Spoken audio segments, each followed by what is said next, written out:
individuals who are willing to serve our community in this very important role. Tonight's forum will be moderated by the Chair of the Legislative Affairs Committee, Ross Weaver. Ross is the Executive Vice President of Town Square Title, who has volunteered in many capacities in our community, including a stint as Chairman of the city's Planning and Zoning Commission. Ross, thank you for your leadership, and please get us started.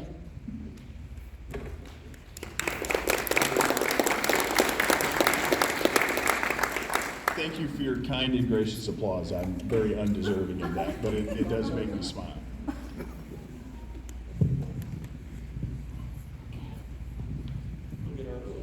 Yes, sir.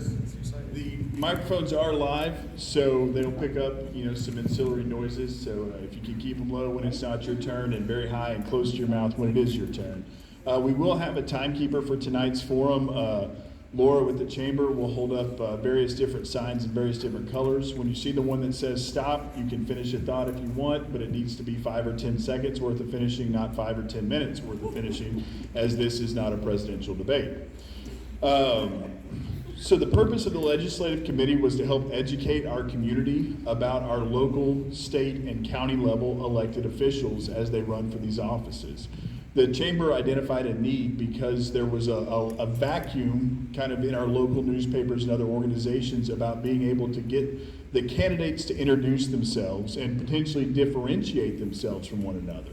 So our forum is designed to not be a debate. It's designed for each one of these gentlemen seeking office to introduce themselves to you, to talk about why they want to be the representative for this district, and to talk about what they hope to accomplish and what motivates them. So we're going to try to hold very true to that tonight, and the anticipation is that each one of these candidates will speak about themselves and what makes them important and why they feel they're the best candidate for this position.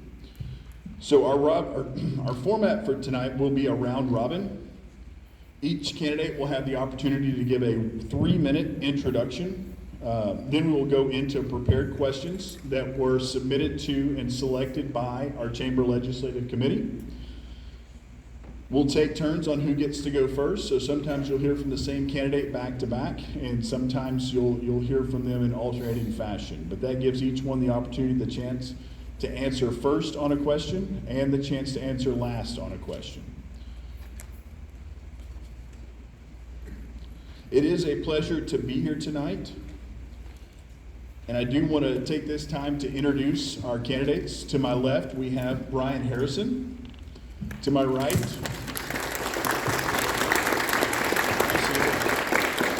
and to my right, we have John Wray.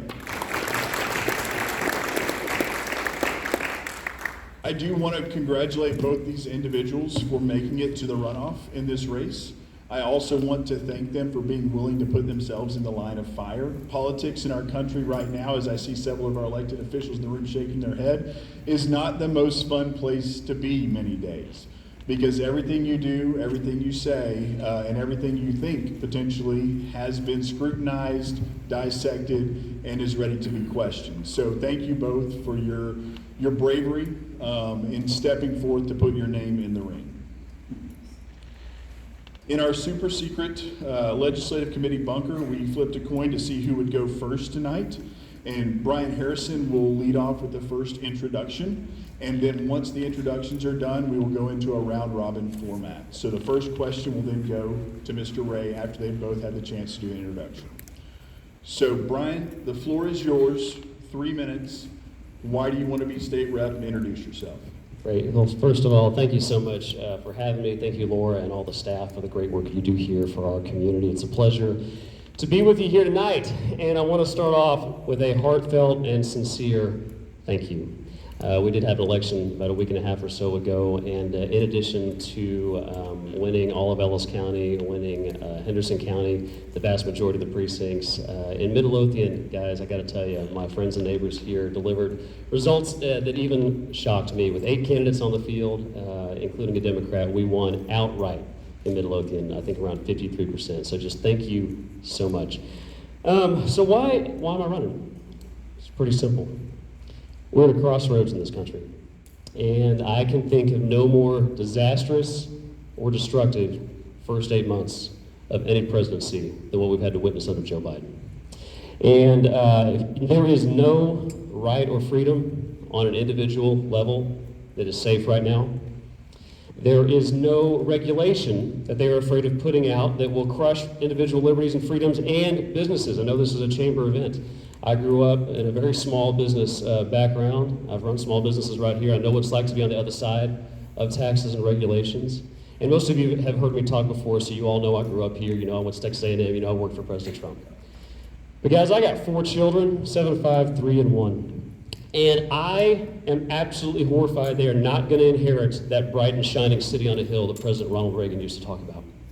And if you think about all the destruction Joe Biden has already caused, almost nothing has come out of Congress.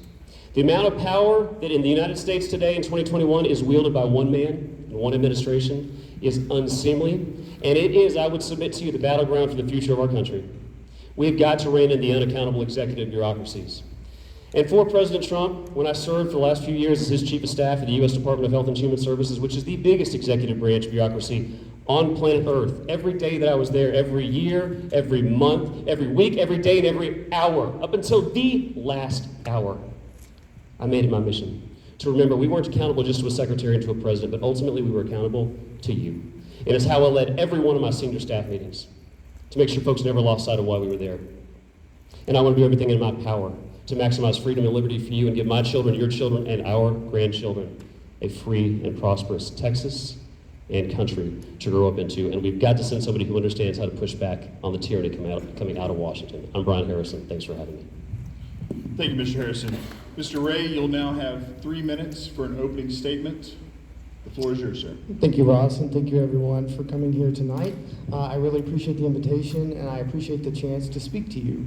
I am John Wray. I previously served in this position for 3 terms, from 2015 until January of this year, 2021. I'm running really, I can encapsulate it into 2 reasons. One is I have a servant's heart. I like to serve the community. I've served the community in various capacities over a 20-year period, and giving back means a lot to me. Secondarily, I'm running because I want us, I want you, I want me, I want our district to have an effective voice in the special session. The next 3rd special session will start on September 20th. That's next Monday during early voting, when early voting in this election occurs. That special session will last for 30 days. It will end on or about October 18th. So we need to elect someone who's ready to go. Someone who's ready to go down in Austin straight out of the gate, and that's me. I have the experience, I have worked in the House, I know the House rules, I know the players, I know the process, I know the procedure. This special session will address 5 different topics that the governor has put on the call, the most important of which is redistricting. Redistricting is something that we do every 10 years. We get to, during that process, the legislature gets to redraw our 31 state Senate districts, our 150 state House districts, and our congressional delegation, our members of the U.S. Congress. I didn't say a number there because it was 36. We've had 36 congresspersons over the last 10 years. We will have 38. So the legislature will redraw these district lines for the 38 members of Congress, and we'll create 2 new districts from scratch.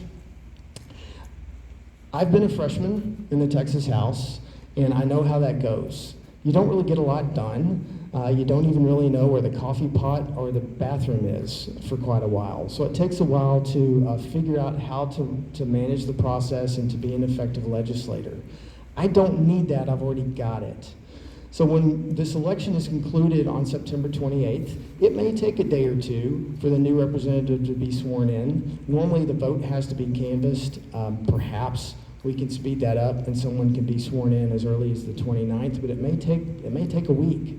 What I intend to do is on the 29th to go down to Austin right away and to get started because I know what to do. I'd appreciate your vote. Thank you. Thank you, Mr. Wray. The first question of our prepared questions, for the audience's benefit, those watching at home and those here live, the first 4 questions we'll ask the candidates were given to them ahead of time so that they could have time to prepare answers to those. The last 5 questions that we'll ask tonight are extemporaneous. They have not seen those, and they will have to answer them off the cuff. They will each have 2 minutes to respond to the questions. And we will go in that round robin format. So question number one will go first to Mr. Wray. And that question is, please identify a mentor or role model that you respect.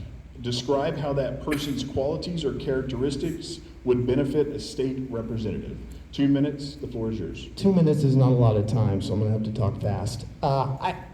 Here's the thing, I have to give you a little bit of background, but really the people that have influenced me the most were the servant leaders that I grew up with. I grew up in Waxahachie. I wanna tell you quickly about my background.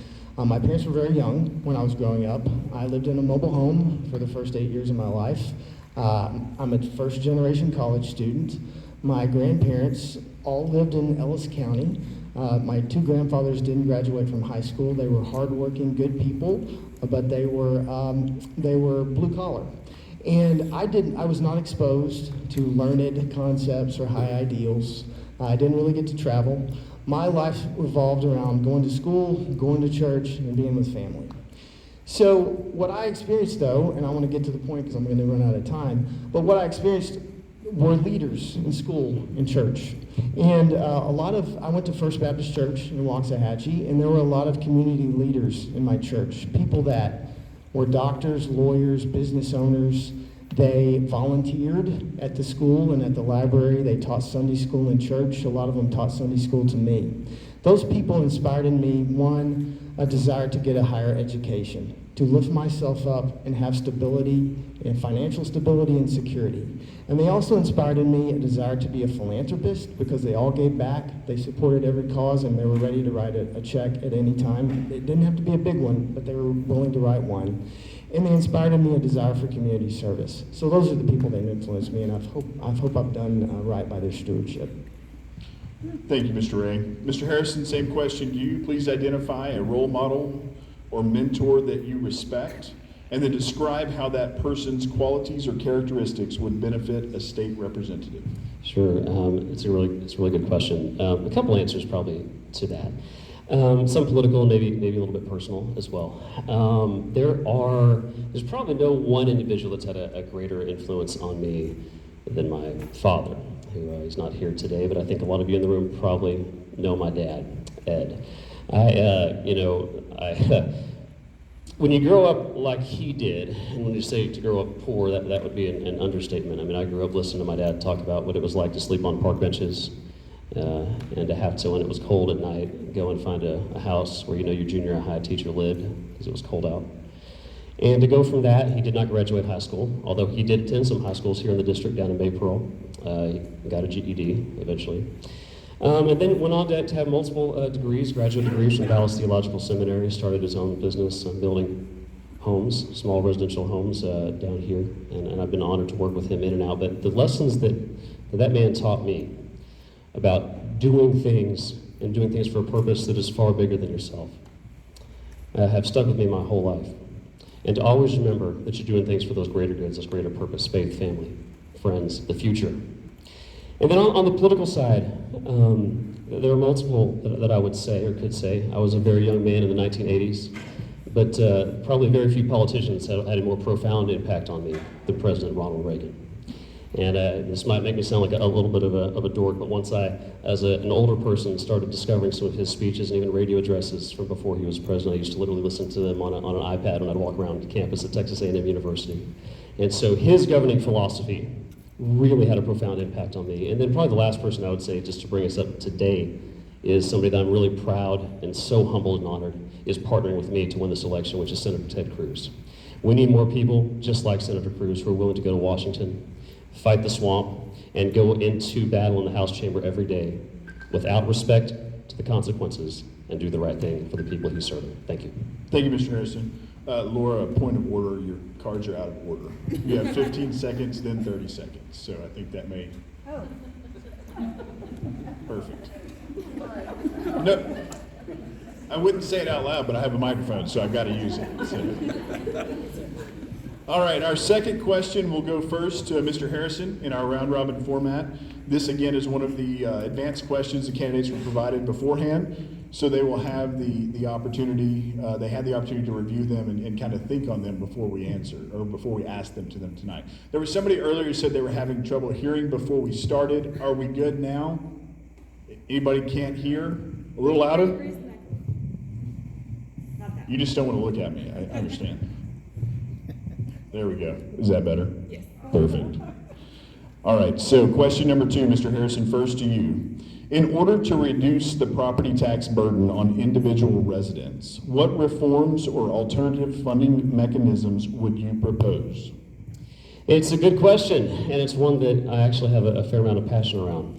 Property taxes have been a problem in the state of Texas for a very long time.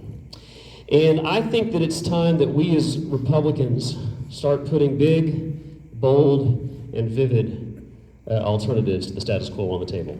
And it's why I'm very proud to, in this campaign, call very clearly that our goal needs to be to abolish property taxes in the state of Texas. And there's a reason. A lot of people tell me not to say that. You know, Brian, don't say that, you're getting out there, right? No.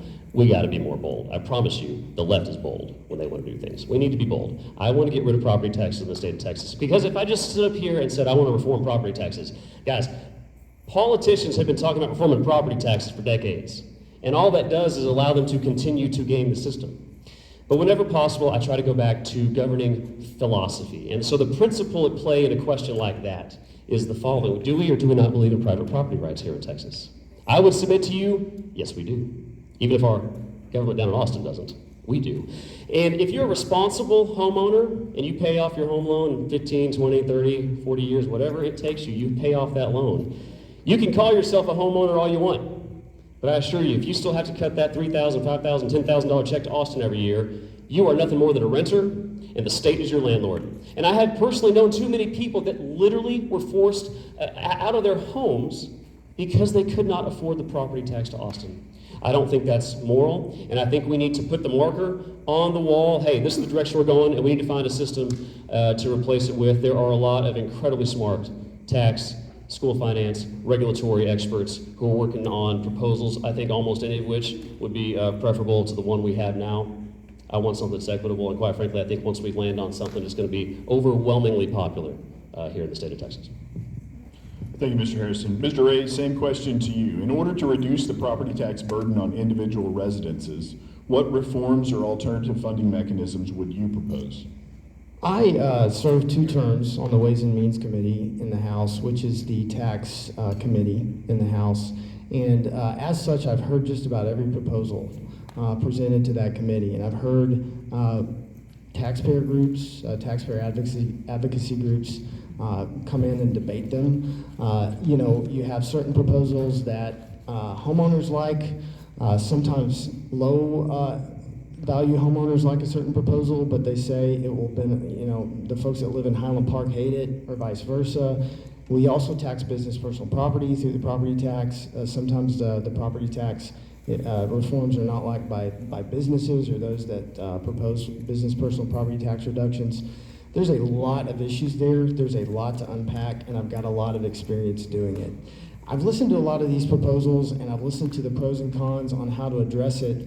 We have enacted in prior sessions back in 2015, we enacted a $1.24 billion property tax cut. We did a $5 billion property tax cut in 2019, but it's very unsatisfactory. I know you guys aren't pleased with that. We need to do a lot more. Back in 2019, I think we landed on the thing that I would like to do, and the Ways and Means Committee, we voted out a bill that I proudly voted for. It was House Bill 705, which would have gotten rid of a portion of your property tax. It was a start, okay? And I do support getting rid of the property tax. It's too complex. It doesn't work. It doesn't work the way it was intended to work when we enacted it, or the state enacted it back in the 70s. House Bill 705 would have allowed you, the local voters, to vote on a referendum to replace your county property tax with a sales tax. It wouldn't have been a tax increase at all. The tax rate on the sales tax would have been equivalent to what it took to raise the same amount that you were raising under the property tax. I would support that again. I would file that bill and push for it.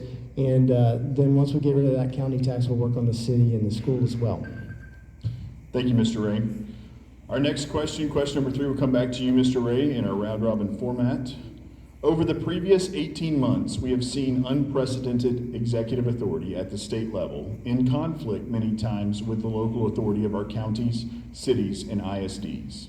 Do you agree or disagree with the governor's use of executive power in this way? And how would you act in the legislature to support, change, or reform these and other similar executive powers in the future? Sure, great question. And we have seen this unprecedented pandemic, and we've seen unprecedented abuse of executive power, not just at the state level, but at the city and county levels as well. We've seen county judges and mayors act too broadly with this power as well, and it never ended. And one of the reasons it never ended is because these guys were leveraging the fact that the legislature was not in session. So the legislature meets every 140 days out of every 2 years. This pandemic started toward the end of that legislative session. So the governor kind of had free rein to keep declaring these emergencies and exercising these emergency powers. And once he declares an emergency, he not only has that authority, but mayors and county judges do as well. So it's a fundamental constitutional concept of our federal and state government to have checks and balances. The legislature needs to be convened to stop that use of executive power if something like this happened again. In order to the legislature, the House and the Senate are closest to the people. That's the people's representatives in the government process, the legislative process. So what we had a bill by Senator Birdwell. It was a great bill. He's our senator. He filed it during the legislative session. It altered the two statutes under which the governor was acting. That's the Texas Disaster Act and the Texas Emergency Act. And it said that if we have another disaster, not just a pandemic, but any disaster or emergency, and the governor wants to extend that past 30 days, he has to convene the legislature in a special session to rein him in. And that's what we need to do. That bill didn't pass for a variety of legislative reasons, but I think Senator Birdwell was right on target. I'd like to get back down there and help him pass it next time. Thank you. Thank you, Mr. Wray. Mr. Harrison, same question to you, sir. Over the previous 18 months, we have seen unprecedented executive authority at the state level in conflict many times with the local authority of our counties, cities, and ISDs. Do you agree or disagree with the governor's use of executive power in this way? And how would you act in the legislature to support, change, or reform these and other similar executive powers in the future? That's a fantastic question, and it's an issue very near and dear to my heart, because executive power is exercised, people always think of the president or the governor, but it's the executive bureaucratic agencies that actually handle all of that. Yes, they do put the president's name on it at the end, but that's where the power has been ceded to. Our founders at the federal level designed three, or supposed to be co-equal branches of government, and the legislative responsibilities, by the way, both at the federal level and at the state level, were handed to the legislative branches. What has happened, however, for well over a generation, but it's really been bad in the past couple decades, is Congress and legislative bodies at the federal and state level have outsourced the responsibilities, or most appropriately handled by them, out to the executive branch agencies, just like the one that I just oversaw, which is the biggest one on planet Earth. I had a budget of $1.4 trillion, 85,000 staff, and approximately 20,000 federal regulations that we were responsible for. Every one of those regulations carries the force of law, just like they do here in Texas, and yet they're never passed or voted on by a congressman, a senator, and never signed by a president.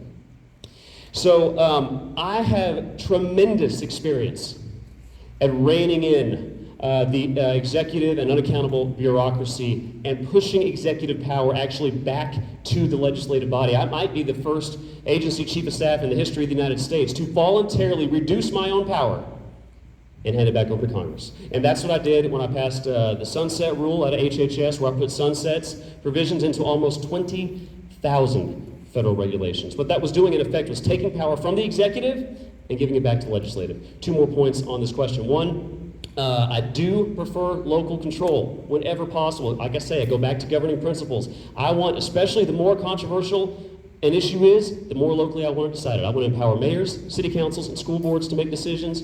And then final point, however, I do support the state of Texas when they want to do actions that protect liberty, to rein in some of these especially big blue counties and cities from restricting choice, especially as it relates to these COVID mandates. Governor Abbott, the state of Texas, protecting liberty. Thank you, Mr. Harrison. Unfortunately, time is up on that one. Our next question, which is the last of our advanced questions, will go first to Mr. Harrison. Mr. Harrison, what areas, if any, are there where fat can be trimmed to allow for reduction in taxes while maintaining a balanced state budget? It's also an area I love talking about. Okay, We don't have a spending problem in the United States or in the state of Texas. Ladies and gentlemen, we have a spending problem. All right? Taxes are always a secondary issue. Because even if they don't tax you, they'll inflate their way into the spending, okay? It's like Ronald Wilson Reagan used to say, when is a tax not a tax? When is inflation? The problem is always spending. And that's why I enacted really historic anti-spending measures when I was the chief of staff at HHS. Set up a taxpayer accountability board for people, okay? First time that has been done. And through the sunset rule, that one action alone through the sunset rule is projected to save around $26 billion with a B dollars. When you add up several of my actions together, I found ways to save over $50 billion. Guys, that's over a fifth of the entire budget of the state of Texas. There will be no stronger fiscal hawk down in Austin than I will. There are a lot of things we can do. There's a lot of stuff we can do in our Medicaid program, which is one of the biggest drivers. I want more control in Texas and less in Washington. And I'll be the most effective advocate for that because Medicaid is a joint program, and who runs it at the federal level? HHS. I was just the chief of staff there. I want more power and more control in Texas. We could save a fortune if we had Washington stop micromanaging our money. Thank you, Mr. Harrison. Mr. Wray, same question to you, sir. What areas, if any, are there where VAT can be trimmed to allow for reduction in taxes while maintaining a balanced state budget? I do agree. We spend about 30% of our state budget. The state budget we passed for this biennium is $248.5 billion for the 2-year period. About 30% of that money will be spent on public health. It's the second largest item in the state budget, and we have very little control over it as a state. We do administer federal social welfare net programs, and the federal government does specify most of the eligibility for those programs, and they tell us who we have to pick up and cover in those programs, but they don't give us all of the money needed to pay for it. So we don't have a lot of control. That's been the largest growing area of our state budget. If you looked back 30 years ago, it wasn't 30%, it was much, much smaller, and it's been squeezing our other primary areas of the state budget, which would be public education and transportation and public safety. So it would be great if Congress would enact a block grant program to give us more control over Medicaid spending. I always resisted Medicaid expansion when I was in the legislature, and I'll continue to do that. Obamacare, Medicaid expansion, I will continue to resist that, and there's really no effort to do that anymore in Texas anyway. But when you come to the other areas, I think we've done a good job in Texas of keeping our budget under control. The first budget we had in 2015 was $207 billion whenever I was first elected. This most recent budget, 8 years later, was $248.5. That's about 20% growth over a 8-year period, so it's about 2.5% per year, which is less than the growth of population. The main thing we need to do is we have a robust economy. We get most of our revenue from the sales tax. As that sales tax outpaces our population and inflation, we need to cut taxes. So that's the best way to control our spending too. Thank you, Mr. Wray. We now move into our extemporaneous questions. These are questions the candidates have not heard before tonight. The first one will go to Mr. Wray. What are your views on the use of local and state level tax abatements along with other taxpayer-funded incentivization to entice business relocation to Texas or to specific municipalities within? Sure. Well, first off, like most all of you, I love the free market. And I think the free market ought to dictate where people locate their businesses and that type of thing. But unfortunately, we live in a world where other states engage in tax abatements and tax incentives. And if we could have a pact with all 50 states that nobody would do it, then I would love that. And we could stop doing it here in Texas. But if the other states do it, we have to respond. And these are the types of bills that would come through the Ways and Means Committee that I served on, and I saw examples of entire industries that were gutted and moved to other states because other states had tax incentives or abatements. I do think the incentives and abatements need to be fair, they need to be fiscally responsible, and they need to be closely monitored. So in this most recent session, there was a proposal to renew some school district abatement authority. There was a lot of information. I wasn't there, but I was following it. There was a lot of information presented to the Ways and Means Committee and to the Legislature that a couple of things. One is the businesses that received the incentives would have come to that location anyway. Number two, several times they did not fulfill their end of the bargain by creating enough jobs and other sales tax base or other tax base to make it worthwhile, but yet there was no penalty, no enforcement from the abating authority. Those are the types of things that we need to closely monitor, and when those programs aren't working, we need to kill them. But we can't get rid of all of them because other states do it, and that's the bottom line. But we have to do it fiscally responsible and in a way that makes sense. Thank you, Mr. Wray. Mr. Harrison, same question to you. What are your views on the use of local and state level tax abatements along with other taxpayer-funded incentivization to entice business, relocation to Texas, or specific municipalities within? So I'm also very much a free market advocate. My degree from Texas A&M University was in economics. And I think that, I understand why people like to do abatements. I get it. It's easy.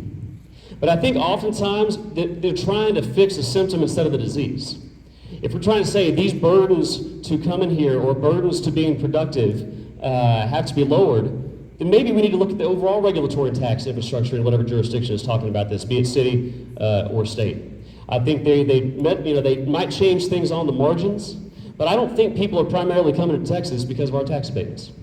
I think people are coming to Texas because as a relative comparison to the other 49 states, we believe in freedom more than the other states do. We have lower taxes, we have no income taxes, and we have a climate that relative to the other states, I still want to improve, is pretty friendly to commerce and to business.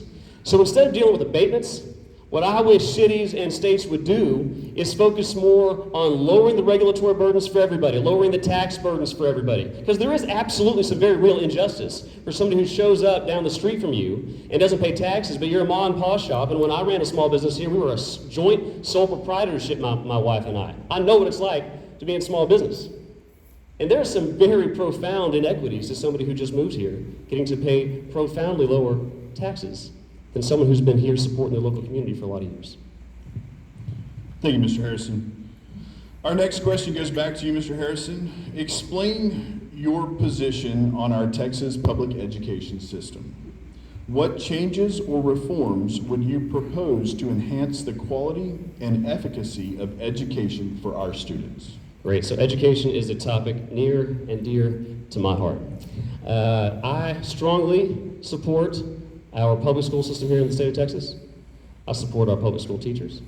I have them in the family. And, as I said the other night, I'm really proud that my wife and I, with our 4 children, have fantastic public schools here at HD10. I have 2 of my 4 that are school age, and they go to school in Midlothian ISD. And it was actually one of the factors my wife and I looked at before we bought our old farmhouse several years ago. We wanted to go somewhere that we could send our kids to a public school and expect that they would have a quality education. And I'm so proud of the school districts that we do have here in HD10.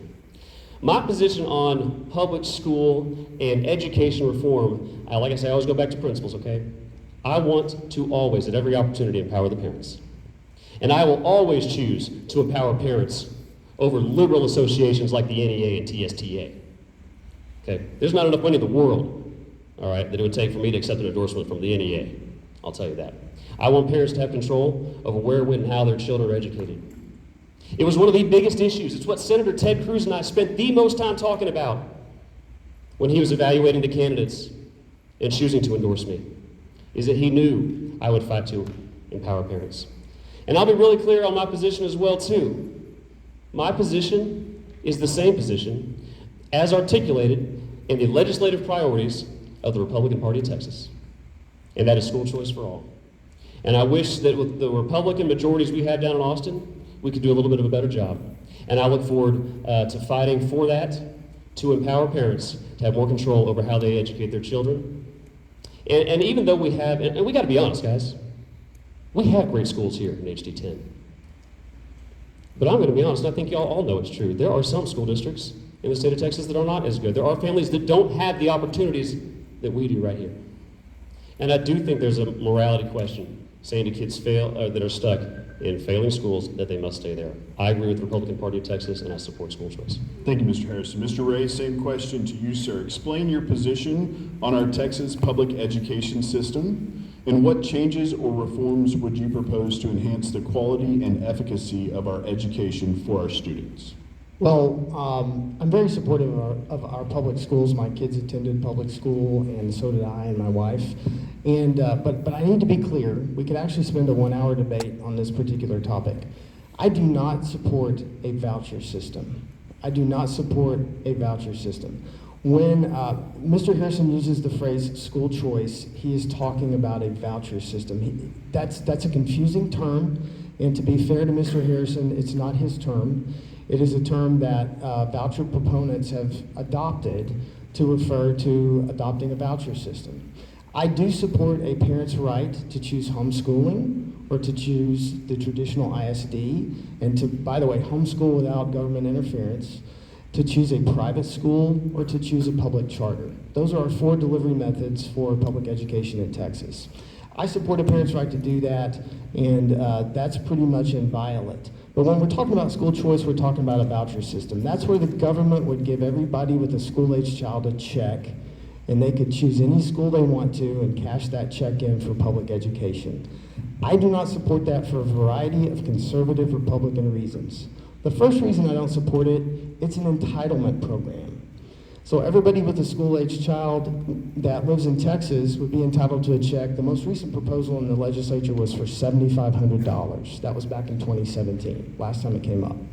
$7,500. If you've got a school-age child in Texas, you get $7,500 from the state of Texas.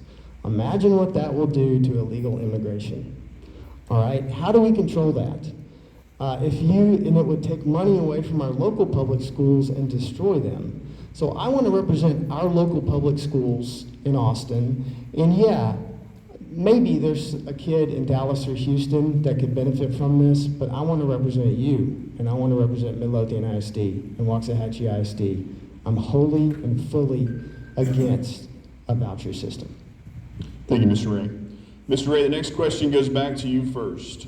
Please describe an experience that demonstrates your qualifications for the position you are seeking. Well, January of 2015 through January of 2021, that's the experience that demonstrates my qualities for this position. I mean, during that time, I served as your state representative. I was your elected state representative in Austin. I served my first session, I served on the Ways and Means Committee and the Homeland Security Committee. Homeland Security is the primary committee that deals with border security, one of our top issues. I had a deep dive into border security issues and fixes during that session. I had a deep dive into tax issues, with property tax being one of our second big issues. The next session, in 2017, I again served on Homeland Security, and we did more deep dive on border security, and we had a lot of fixes and a lot of proposals. I also served on the Transportation Committee. I was instrumental in helping get this overpass built out here at Walnut Grove in 287, and that I'm so proud of that, because that's saving lives. It might have saved a life today. And I'm proud of that, and I helped get some overpass. I helped get this overpass built up here at 360 in 287, and I got the 2 grade crossings around Ennis on 287 stopped with an overpass. So I served on transportation, which is vitally important to our community. If you live off 1387 or 663, 664, those are state-maintained highways, and you need somebody with experience on state transportation issues. The last session, I served on the Public Health Committee and the Ways and Means Committee. So I've got a lot of experience to deal with topical issues that are vitally important to our community, and I want to go back and work on it, and I got a history of proven results. You may drive home on some of those state highway improvements that I helped get built here in Midlothian during my prior tenure. Send me back and we'll get some more built. Thank you. Thank you, Mr. Wray. Mr. Harrison, same question to you. Please describe an experience that demonstrates your qualifications for the position you are seeking. Sure. I think most folks are mostly familiar with my background, but right out of Texas A&M, I jumped right into public service. As a very young man, I worked in the administration of President George W. Bush. Also worked in the Pentagon and Defense Intelligence for a little bit after that, before coming back and working in small businesses right here in the district. And I am very proud that I was asked about 3.5 years ago to go work for President Trump and serve as his Chief of Staff at the U.S. Department of Health and Human Services. And I'm incredibly proud of the consequential and in some cases historic conservative victories that I was able to help deliver for the American people. Issues that are relevant today, some of them are the top issues still today. Abortion. I'm really glad that at HHS, when I was there, we were able to clarify 2 states that their Medicaid programs could exclude Planned Parenthood. That's what laid the groundwork for Texas to do just that several months ago. So proud to see that come through to fruition. Proud to have played an instrumental role, leading the whole rollout of the Title X rule, which defunded Planned Parenthood for the first time in 50 years. Border security is something we took incredibly seriously in the Trump administration. And I know a lot of folks think about the wall and remain in Mexico, and those were critically important. But when COVID hit, it was the president turning to HHS. And we used our public health authorities and stood up the now famous Title 42 order. That's what locked down the border to COVID-19 as well as illegal immigration. And those battles, by the way, they're not easy. They were incredibly complicated. When you hear me say them just in a list, okay, you did this, you did, yeah. It took Herculean efforts to get that through the labyrinth that is the executive branch and multiple bureaucracies having to all get in line to deliver those victories. On taxes and regulations, I have ended taxes on hundreds of small businesses across this country. I have ended burdensome regulations that were harming Americans. I helped President Trump find a way to finally deliver his promise on importing drugs. When just about everybody else had given up on him, I found a way to open up the U.S. to business for the first time to help the president declare victory on that promise and sign an executive order to get it done. I think I'm at time. Thank you. Thank you, Mr. Harrison. The next question goes to you, Mr. Harrison. Please identify tangible impacts you have made in Ellis County through local service or as a citizen in your local community. Sure, my goodness, we have to go back a long way to start the answer to that question. All right, so I grew up right here. I went to junior high at Ovilla Christian School. I did that, I was going to Ovilla Road Baptist before they even had a school. I'm really proud to have been one of the first graduates. You'd have to actually try very hard, probably, to find a church up 664, or most of Waxahachie, and Midlothian, and Ovilla, and Red Oak, to find churches that at some point in my life, I didn't play a part leading worship in. I remember where churches that are now huge buildings off 664 just meeting in elementary schools, and help lead worship out there. And I also was campaigning for very conservative, Christian, Republican candidates here in Ellis County, going back 30 years. Yes, starting with my dad, but also folks who were running for school board when I was a teenager, helping them, state senate, and the list goes on. And then also running a small business right here in Ellis County after I came back. Because both times that I have been asked to go work for a president of the United States, I have come home to Ellis County on both occasions. Brought my family with me. We were raising a family here and running a small business. And you know what? I actually get almost emotional thinking about the stories of the people whose lives I've been honored to play a part in, and to people that I've had a chance to reconnect with on this campaign trail. I'm looking at Minnie right over there. We were both about this tall, I think, when we first started hanging out at church, weren't we? Yeah. Anyway, this is home, and I'll tell you what, guys, the values, the friendships, the relationships that I had here as a young man, or what I took with me and worked for, it's what drove me every day when I was sitting on the wall in the Situation Room of the West Wing of the White House, and we were making decisions. I was literally thinking to myself, what would happen to my friends and the restaurateurs right off 664, especially on issues related to COVID.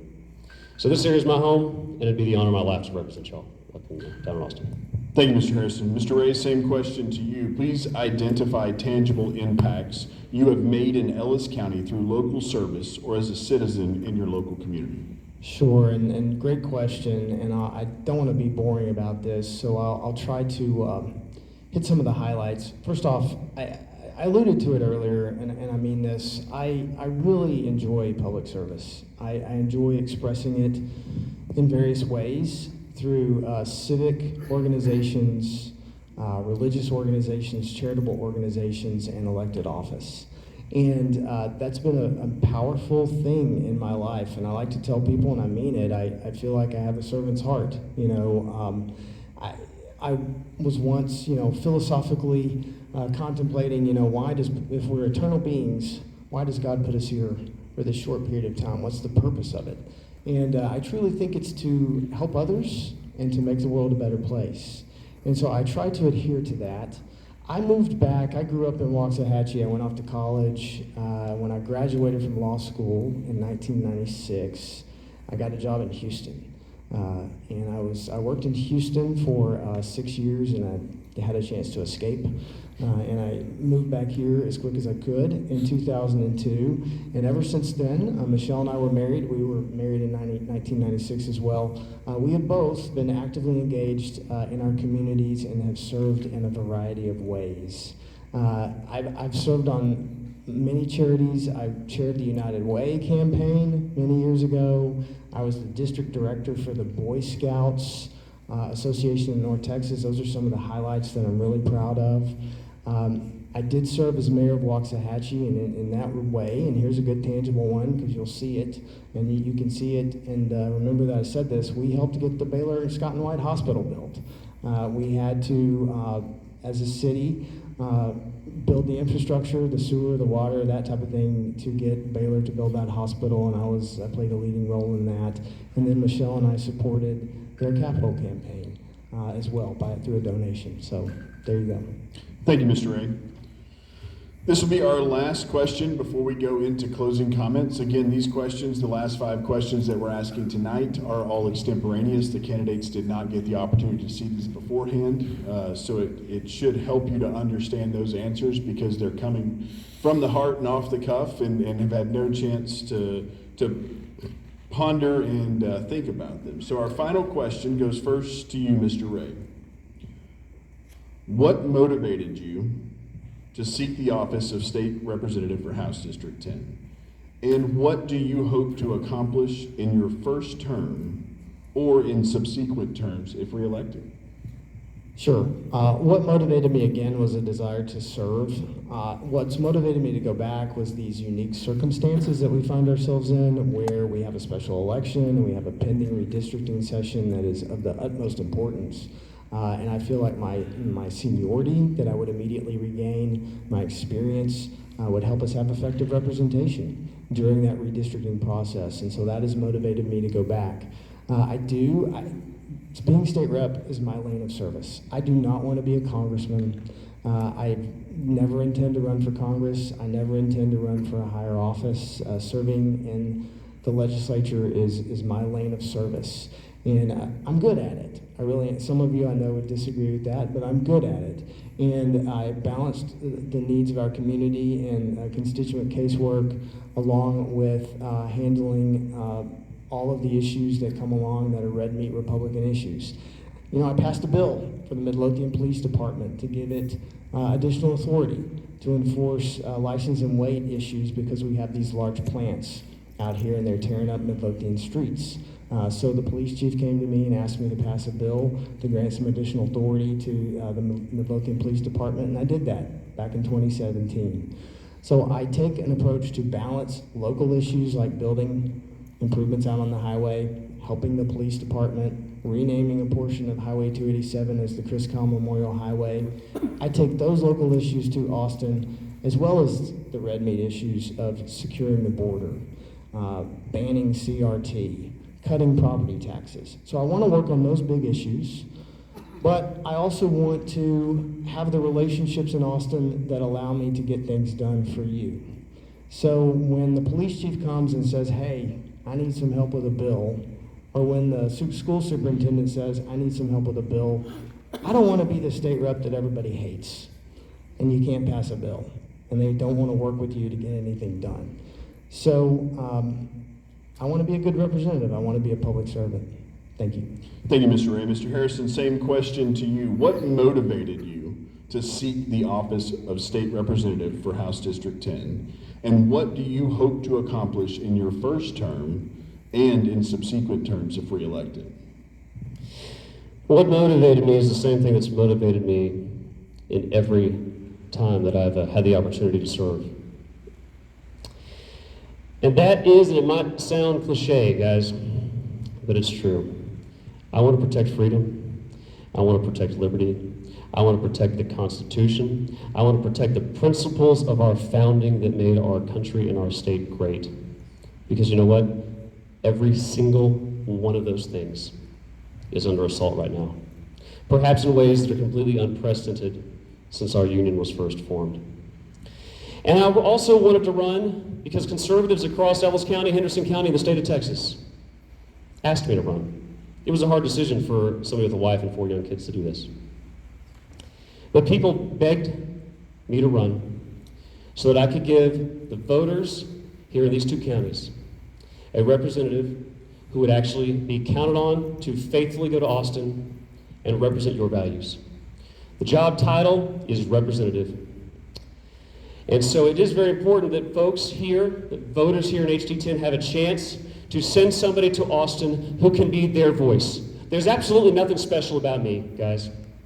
I am nothing more than a vessel. I am a body for principles, for ideology, for a hope for the future. I've got 4 kids, and when I say I'm concerned about the future for them, I'm not even talking about the entirety of the time until they reach adulthood. I don't know how much time we have left before our freedoms and liberties have been taken from us. And we need to understand right now as Texans that the biggest problem, the biggest threat is coming out of Washington, D.C.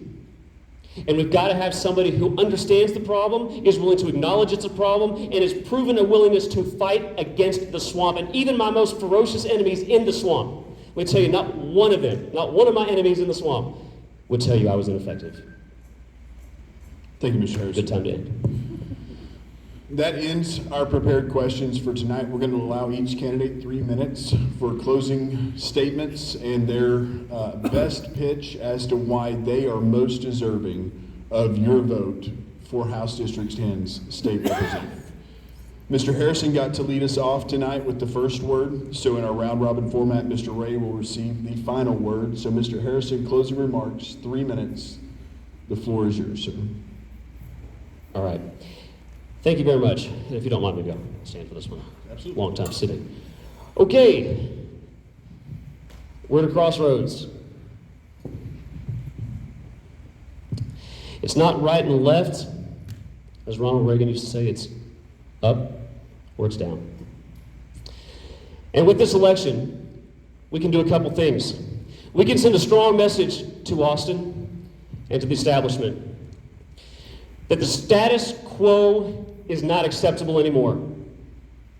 We are not simply going to be content to have an R by our name and go along to get along down in Austin. The stakes are too great, and there's a limited amount of time for us to course correct so we can save what made our state and our country great in the first place. We can send a real clear message to the establishment in this election that freedom and liberty matter. And I'll tell you something, guys, and maybe it's not the most popular thing to say. A lot of elements of the Republican Party, I call them the establishment, a long time ago became more concerned with the acquisition of power for its own sake than they did about principles. And it's about time we go back to that. And then the other part would be something I've already alluded to a couple times tonight. I want to help Texas take a stand. I want us not just to be a state that, yes, does a few things against Washington. Texas should be the leader of the 49 states that make up this union at standing up to the tyranny that's coming out of Washington, pushing back and saying, you have gone too far and we are not going to take it anymore. And I look forward to helping lead with my colleagues down in the Texas Legislature. And every day, what will drive me is doing the right thing for you, my family, and my children, and making sure no government action exceeds the limits of power put on it by either the state or the federal Constitution. My name is Brian Harrison. I was raised right here. I would love to be your voice in Austin, because I want government, both in Austin and in Washington, to be as irrelevant to your lives as possible. I'd be honored to represent you in Austin. Thank you. Thank you, Mr. Harrison. Mr. Wray, closing remarks, best pitch, 3 minutes. The floor is yours, sir. Sure, thank you, Ross. So let me kind of be clear about something. Whoever you elect in this special election has to run again in March. Whoever wins has to stand again in March for the Republican primary. So you're voting on someone to go to Austin to represent you for up to 22 days in a special session that covers 5 topics. So let's just go over the 5 topics right quick. So the 5 topics are, first off is the Transgender Student Athletes Bill. That's on the agenda.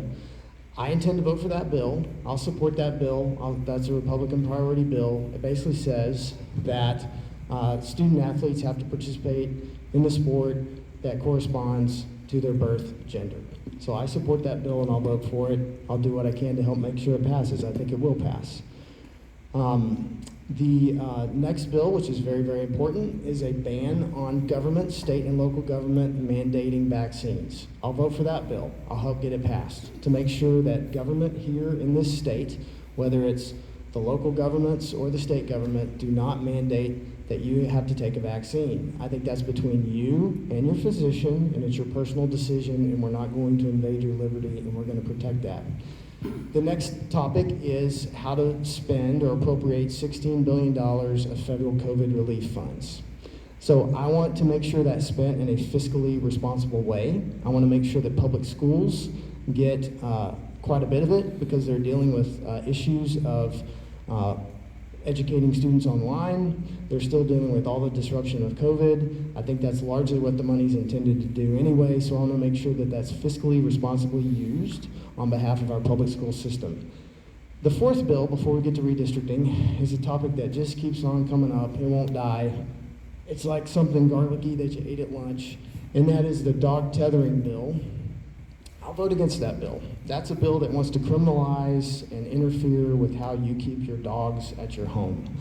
That bill actually gets filed a lot of times by Republicans. It gets filed by urban Republicans, and they have some groups that bring in these horrible pictures of inhumane treatment of dogs, but I know that that invades and criminalizes activity that I would never support, so I will vote against that bill.